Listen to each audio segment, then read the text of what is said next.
There are things we bury so deep, we forget they ever had a heartbeat. But memory is a patient creature.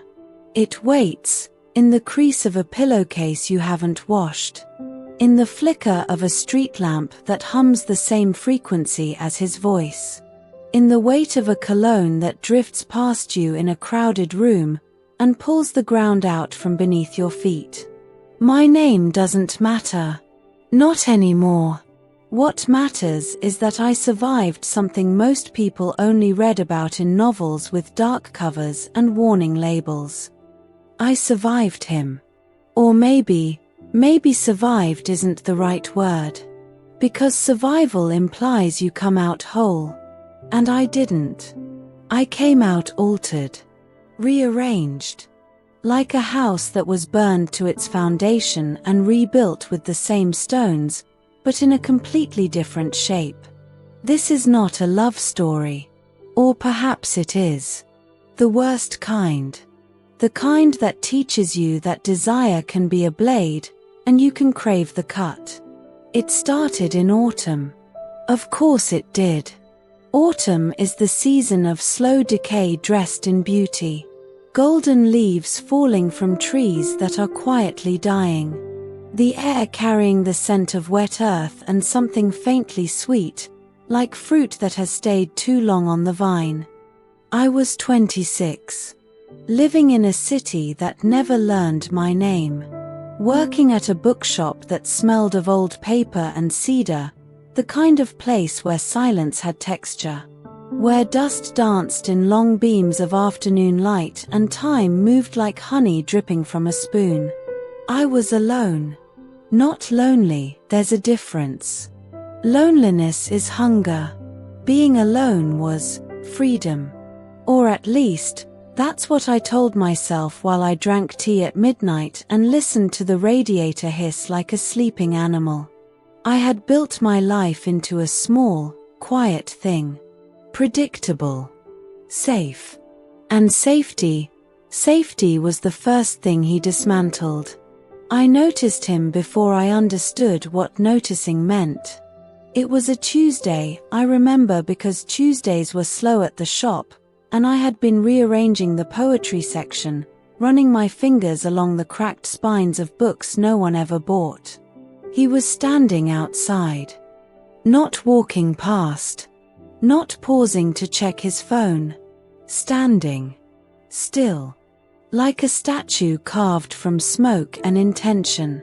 He wore a dark coat, the kind that looked expensive in a way that had nothing to do with brand names and everything to do with the way fabric falls when it's been tailored to one specific body. His hands were in his pockets. His jaw was sharp enough to cut glass. And his eyes. Even through the window, even through the distortion of old glass and the reflection of passing clouds, I felt them. Not saw. Felt. Like a hand pressing flat against my sternum. Like a bass note that vibrates in your teeth before you hear it. He was looking at me. Not at the shop. Not at the display of leather-bound classics I'd arranged that morning. At me. Through me. Into the soft, unguarded places I didn't even know were exposed. I stepped back from the window. My breath caught, not dramatically, not like in the movies. It caught the way a thread snags on a nail. Small. Almost unnoticeable. But enough to unravel something. When I looked again, he was gone. And I told myself it meant nothing. He came back the next day. Same time. Same place. Same stillness that made the air around him feel heavier, denser, like the atmosphere before a storm. This time, he came inside. The bell above the door chimed, that small, ordinary sound that I'd heard 10,000 times. But when he crossed the threshold, it sounded different. It sounded like a warning dressed as a welcome. He smelled like rain and black tea and something underneath, something warm and animal, like leather left in the sun. It reached me before he did. It curled around my senses like smoke finding its way through the cracks in a closed door. He didn't speak. He moved through the shop the way a predator moves through territory it has already claimed, unhurried, deliberate, aware of every surface and shadow. His fingers grazed the spines of books with the kind of attention most people reserve for skin. I stood behind the counter, pretending to read. The words on the page blurred into nonsense. Every cell in my body had reoriented itself toward him, like iron filings pulled toward a magnet they cannot see but absolutely cannot resist. He stopped at the far shelf. The one tucked into the corner where the light didn't quite reach. The mythology section. He pulled a book from the shelf slowly, the way you'd pull a thread to see if the whole thing would unravel. He turned it over in his hands. Long fingers. No rings. Nails cut short and clean. And then, he looked up. At me. Not a glance. Not a casual acknowledgement. A look. The kind that pins you to the wall of yourself and doesn't let you look away. Something passed between us in that silence. I didn't have a name for it then. I do now. Recognition. Not the kind where you remember a face. The kind where something ancient inside you wakes up, stretches, and whispers. There you are. He brought the book to the counter. Placed it down between us like a chess piece. Metamorphoses, I said. My voice was steady. I don't know how. He tilted his head. Just slightly. The way a wolf tilts its head when it hears something interesting in the distance. You've read it. His voice was low. Not quiet, low. The difference is resonance. Quiet disappears. Low settles into your bones. Twice, I said. A pause. Then the corner of his mouth lifted. Not a smile. A fraction of one. A promise of one. Then you know, he said, that every transformation in that book begins with being devoured. He placed exact change on the counter. His fingers didn't touch mine. But the air between his skin and my skin, that air was on fire. He left without another word. And I stood there, holding a book about gods who consumed the things they desired, and I understood, in some wordless and terrifying way, that I had just been found by something I would never be able to outrun. That night, I locked the shop and walked home through streets slick with rain. The city hummed its usual indifferent song. Buses exhaled. Neon signs bled color onto wet pavement. A saxophone played somewhere far away, or maybe it was just the wind pretending. I climbed the stairs to my apartment. Turned the lock. Stepped inside. Everything was the same. The tea-stained mug on the counter. The stack of unread manuscripts by the window. The soft ticking of the clock that measured out my quiet, careful life in equal, unremarkable portions. Everything was the same. But I wasn't. Something had shifted. A door inside me had opened, just a crack, and through it poured a draught so cold and so alive that I could feel it in my marrow. I pressed my back against the door.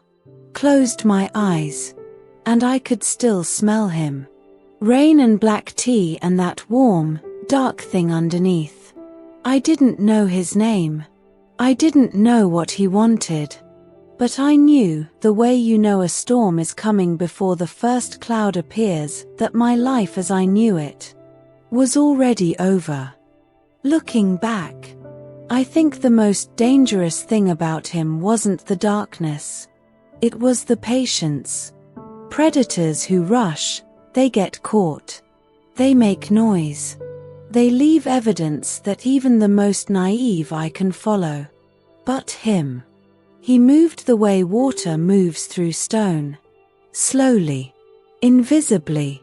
Until one day you look down and realize the ground beneath you has been hollowed out, and you've been standing on nothing for longer than you'd ever want to admit. After that first visit to the bookshop, he didn't come back for 5 days. 5 days. I know because I counted. And the counting itself, that was the first crack. Because you don't count the days since a stranger bought a book. You don't stand by the window at 4 in the afternoon, pretending to adjust a display while your eyes scan the street for a dark coat and a jaw like a blade. You don't do those things, unless something has already begun to root inside you. Something with teeth. Those 5 days taught me more about myself than the 26 years before them. They taught me that I had been hungry, and hadn't known it. That the quiet life I'd built, the tea, the solitude, the careful rhythms of shelving and cataloguing and closing the shop at exactly 6:15, had been a kind of sleep. Comfortable. Dreamless. And utterly, devastatingly, numb. He had walked into my shop for 12 minutes, and in those 12 minutes, something in me had been plugged back into a current I didn't know had been disconnected. The world had color again. Dangerous color. The kind that burns your retinas if you stare too long. I began to notice things I hadn't noticed before. The way the late afternoon light hit the brass door handles and made them glow like embers. The sound of rain against the skylight, not just as background noise but as rhythm, as percussion, as something alive and insistent. The shape of my own hands. The length of my own neck in the bathroom mirror. I was seeing myself, through the memory of how he had looked at me. And that is where the trap begins. Not when they touch you. Not when they say the thing that unravels you. It begins the moment you start seeing yourself through their eyes, because then you need those eyes to feel real. He came back on a Sunday. The shop was closed. I was inside anyway. I often was on Sundays, using the silence to repair damaged spines and re-glue loose pages. The radio played something low and French. The windows were fogged with the steam from my coffee. I didn't hear him approach. I felt him. A shift in the air pressure outside the door.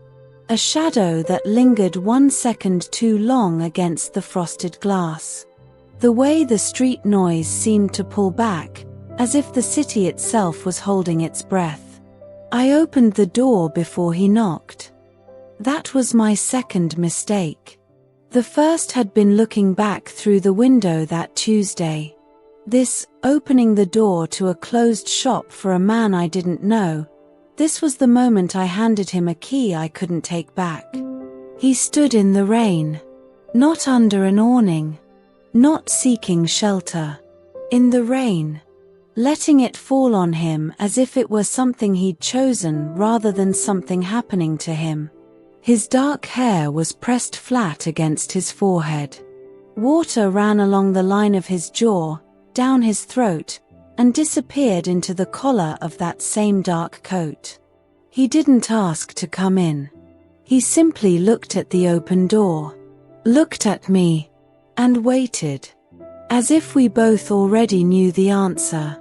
I stepped aside. He moved through the darkened shop like he'd been there 100 times.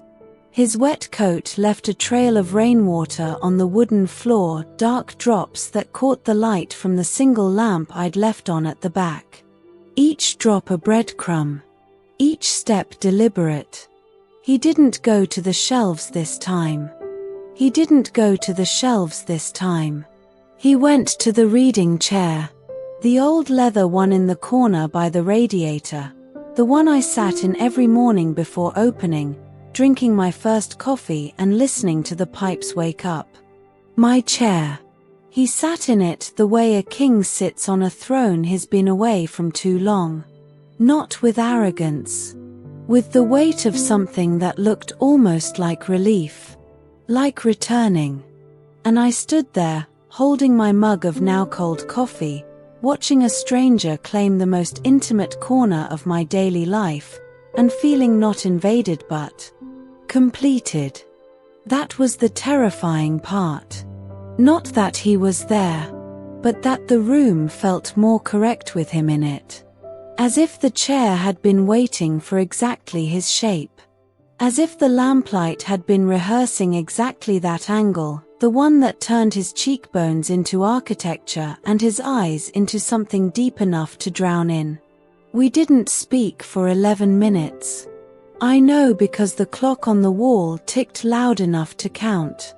And in those 11 minutes, I learned that silence between two people can be an entire language.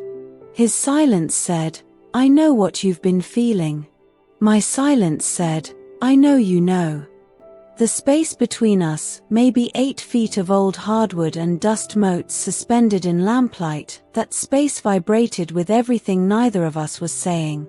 When he finally spoke, his voice was quieter than before. As if the rain had softened it. Or as if he was being careful not to startle something fragile. "You open the shop on Sundays," he said. Not a question. "Not to the public," I answered. A beat. "Then why did you open the door?" And there it was. The question that contained every other question. Why did I open the door? Why did I step aside?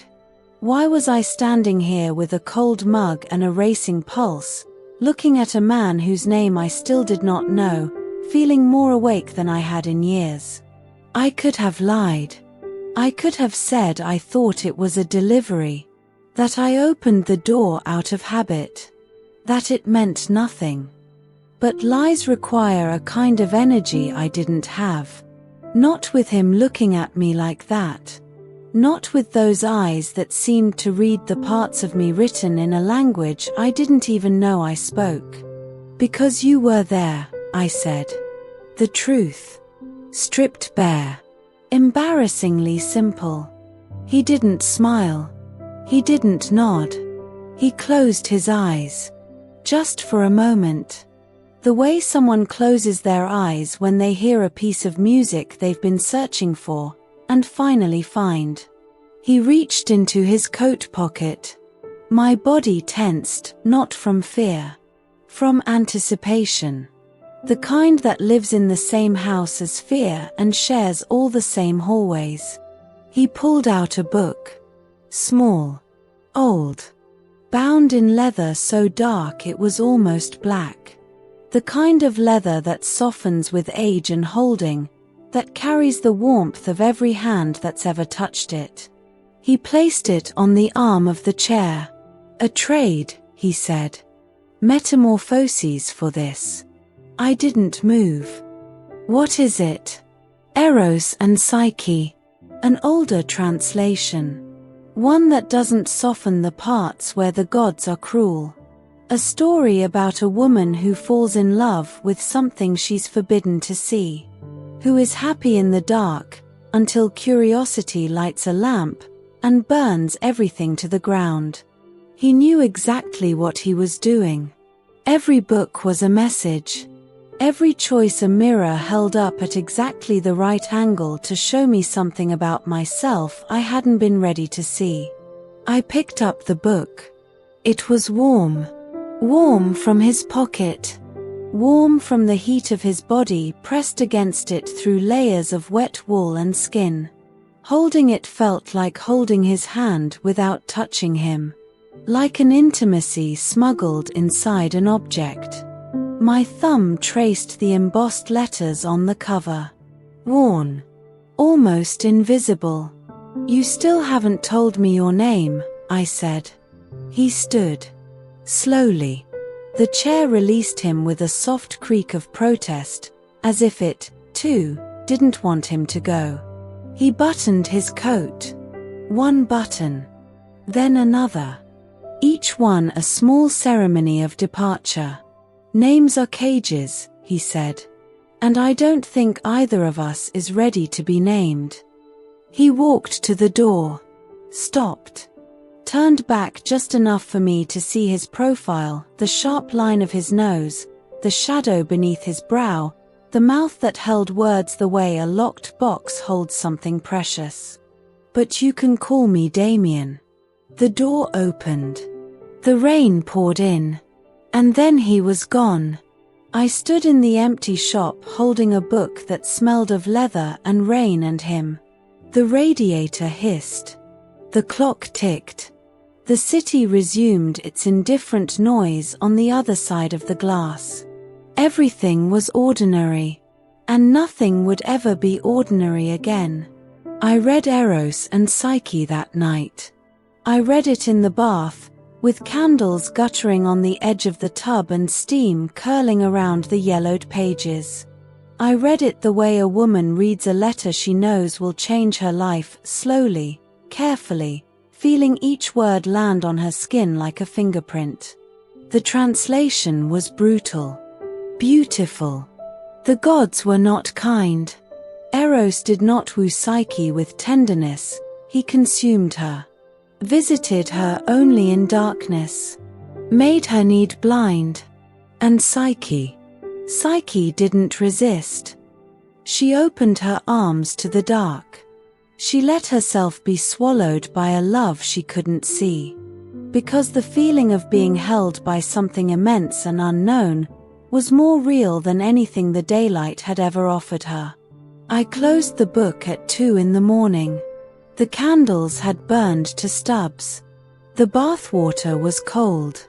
My fingertips were wrinkled. And I understood the message he had sent me.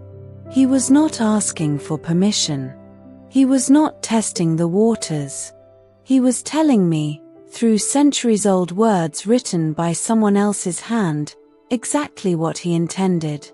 He was going to consume me. And the worst part, the part that kept me awake until dawn, staring at the shadows on the ceiling, pressing the leather-bound book against my chest like a talisman or a wound. The worst part was that I already wanted him to. After that Sunday, the pattern changed. He stopped being someone who appeared. He became someone who was present, even when he wasn't there. I would find things. A folded note slipped beneath the shop door before I arrived. No signature. No greeting. Just a single line, a quote from Rilke, from Neruda, from Sappho, written in handwriting so precise it looked like it had been drawn rather than written. I want to do with you what spring does with the cherry trees. I found that one on a Wednesday. Tucked into the mail slot.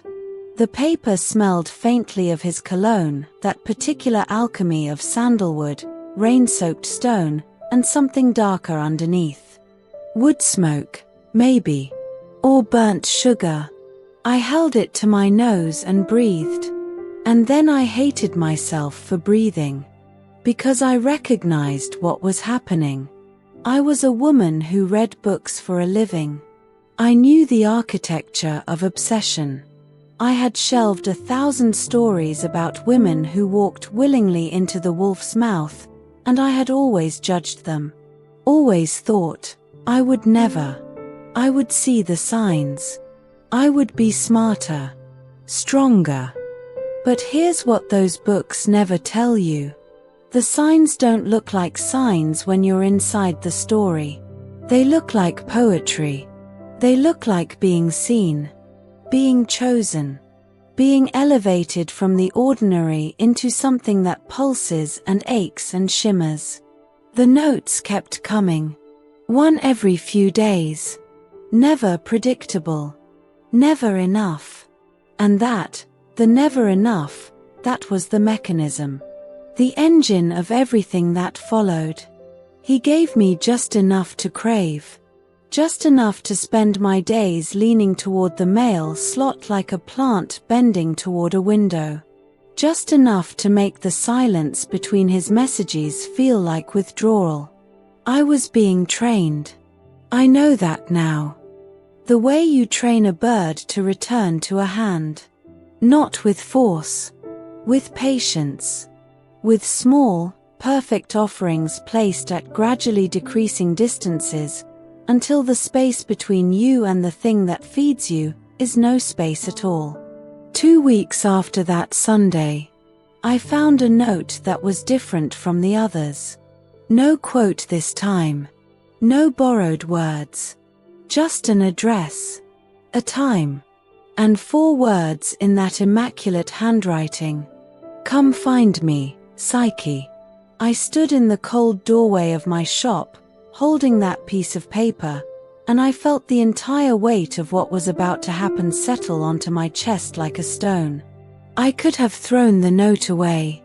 I could have locked the door, changed the locks, called someone, done any of the things a reasonable woman in a reasonable story would do. But this was not a reasonable story. And I had stopped being a reasonable woman the moment I opened that door on a rainy Sunday and let the wolf inside. I folded the note, put it in my pocket, and began to get ready. I've often wondered, what separates the women who walk away from the women who walk toward?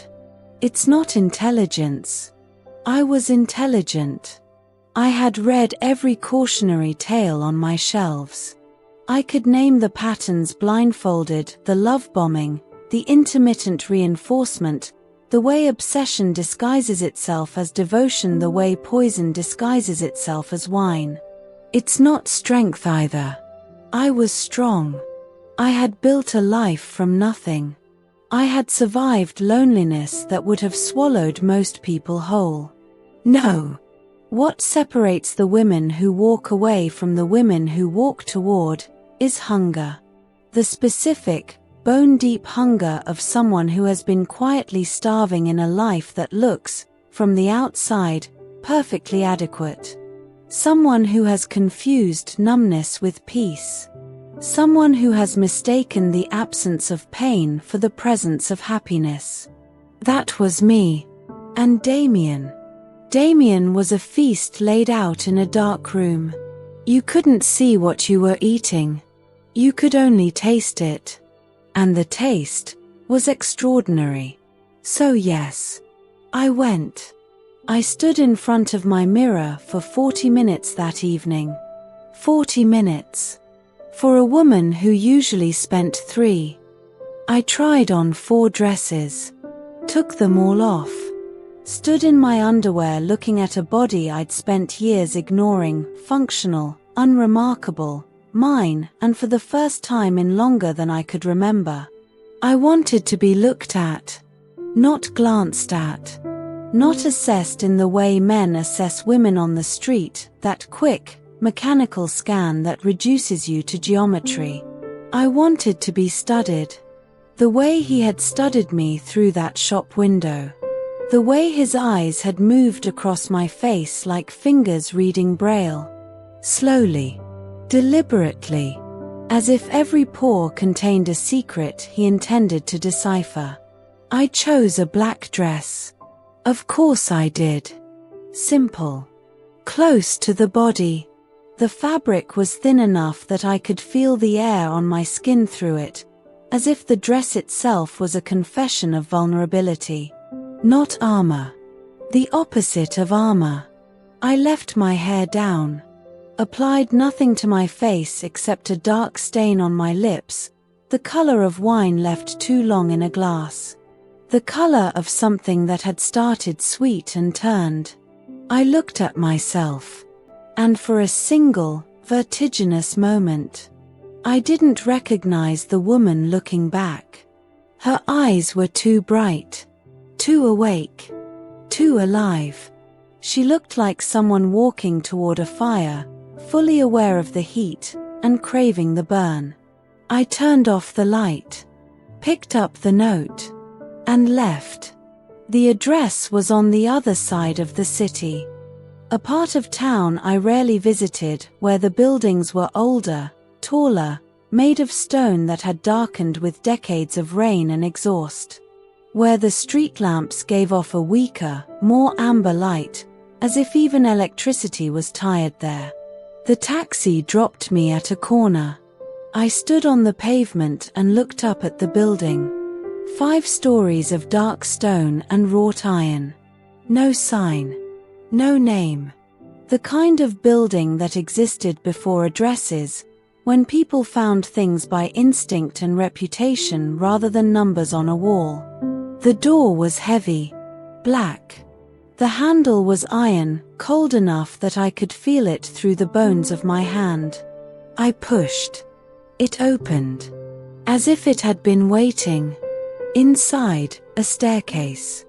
Narrow, winding upward into a darkness that smelled of old wood and candle wax and something floral I couldn't name. Not perfume. Something growing. Something alive in a place that felt ancient. Each step I took echoed. Not loudly. Softly. The way a heartbeat sounds when you press your ear against someone's chest. Intimate. Private. A sound meant only for me. 3rd floor. The note had said 3rd floor. A single door. Dark wood. Light escaping from beneath it in a thin, golden line, like a secret trying to get out. I raised my hand to knock. The door opened before my knuckles touched wood. He stood in the doorway. And everything I had prepared, every script I had rehearsed in the taxi, every casual phrase I had constructed to prove I was calm, unaffected, in control, every single word, evaporated. He was wearing black. Not the coat this time. A shirt. Dark trousers. Simple. But on him, simplicity was its own kind of violence. The fabric followed the architecture of his body the way shadow follows light, faithfully, inevitably, revealing every line. His sleeves were rolled to the elbow. I don't know why that detail undid me, but it did. The forearms. The tendons visible beneath the skin. The watch old, leather-strapped, the kind that ticks loud enough to remind you that time is passing. That this moment is finite. That whatever is about to happen, is happening now. He didn't speak. He stepped aside. And I walked in. The room was not what I expected. I'd imagined something stark. Minimal. The kind of cold, curated space that men like him inhabited in the novels I sold. But this was a library. Floor to ceiling. Every wall.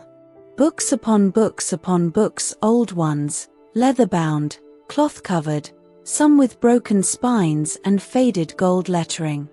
Stacks on the floor. Stacks on the windowsill. A chaos of literature that looked less like a collection and more like an obsession made physical. The only light came from candles. Dozens of them. On shelves. On the mantelpiece. On a desk buried under manuscripts and loose pages. The flames moved in some invisible draft, making the shadows on the walls shift and breathe, as if the room itself were alive. It smelled of him. The entire room smelled of him. Sandalwood and rain-soaked stone and that darker thing underneath, the one that had followed me home and into my sleep and onto the insides of my eyelids every time I closed my eyes. I stood in the center of his world.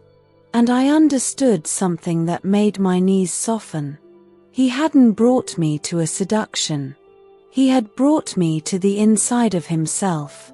This room, these books, this candlelit cathedral of words and shadows, this was him. Laid bare.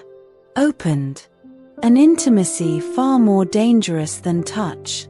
Because a man who shows you his body is offering you a moment.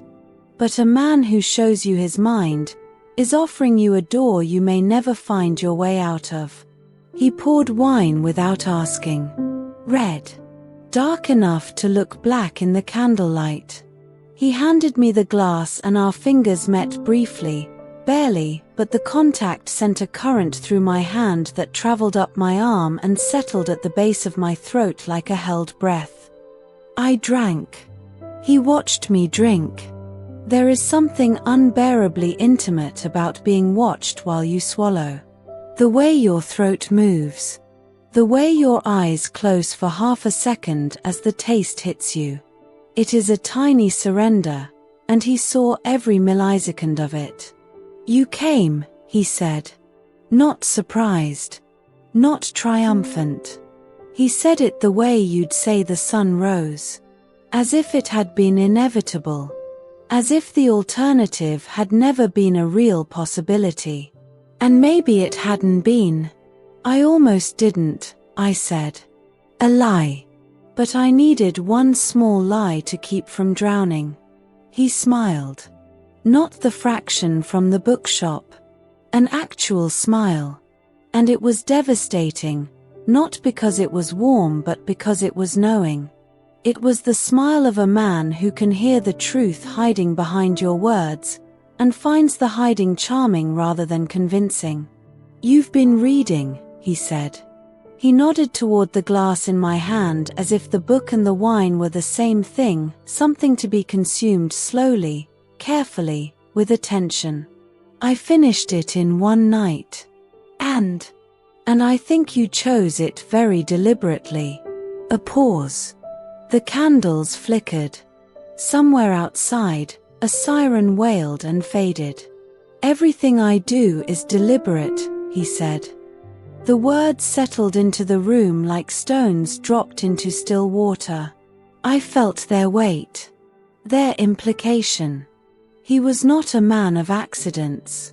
Every gesture, every gift, every silence had been placed exactly where he intended it. Including this moment. Including me. He moved to the window. Stood with his back to me, looking out at the city below. The glass reflected the candlelight and made him appear doubled, one Damien in the room, one trapped in the glass, both watching something I couldn't see. Do you know why I came into your shop that first day? He asked. My heart was doing something irregular. Something that didn't have a rhythm, only a velocity. You wanted a book, I said. He turned. I wanted you. 3 words. 3 words that should have terrified me. 3 words that, in any reasonable context, from any reasonable man, would have been a red flag bright enough to illuminate the entire city. But context is a fragile thing. And reasonableness had left this room long before I entered it. I saw you through the window, he continued. His voice was low, lower than usual, as if the words were coming from somewhere deeper than his throat. You were arranging books. Your hands moved like you were handling something sacred. Your lips moved, you were reading titles to yourself. And your face. He stopped. Your face looked like someone remembering a dream they'd had as a child. Something beautiful and lost. My glass trembled in my hand. I set it down on the desk before it could betray me further. You don't know me, I whispered.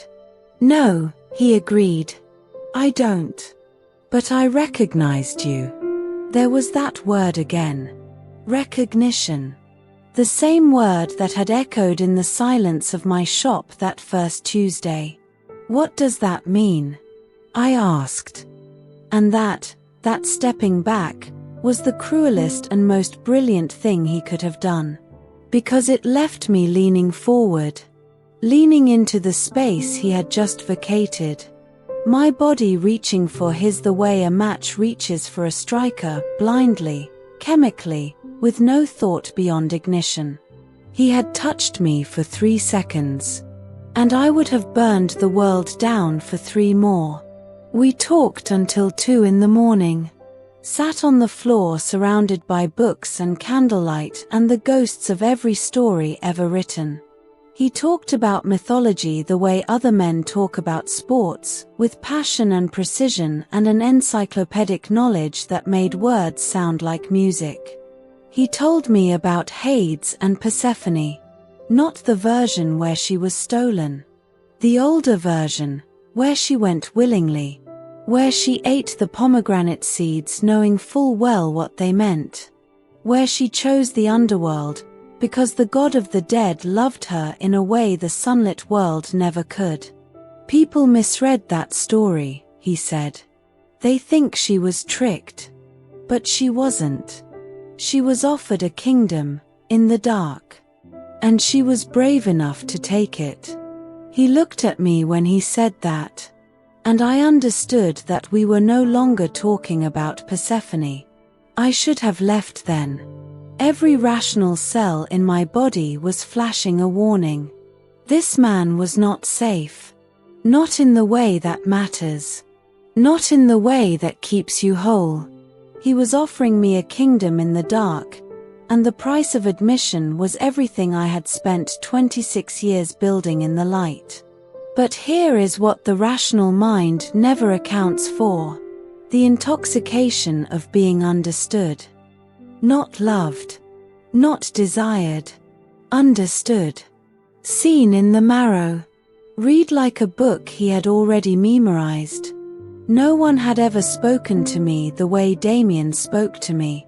Not to impress. Not to seduce, though every word was seduction. But to connect. To reach through the surface of things and touch the architecture underneath. He spoke to the parts of me I had locked away. The parts that wanted more than safety. More than quiet. More than a life measured in tea and closing time and the gentle, predictable decay of unremarkable days. He spoke to my hunger. And my hunger answered. At some point, the candles began to die. One by one. Guttering. Smoking. Leaving behind the scent of extinguished flame, that particular smell that is both ending and warmth. Both goodbye and the memory of heat. The room grew darker. And in the growing dark, the distance between us felt smaller. Not because we had moved, but because darkness removes boundaries. It erases walls and edges and the polite fictions we build to keep ourselves separate from the things that pull at us. You should go, he said. The words shocked me. Not because they were unkind. Because they were kind.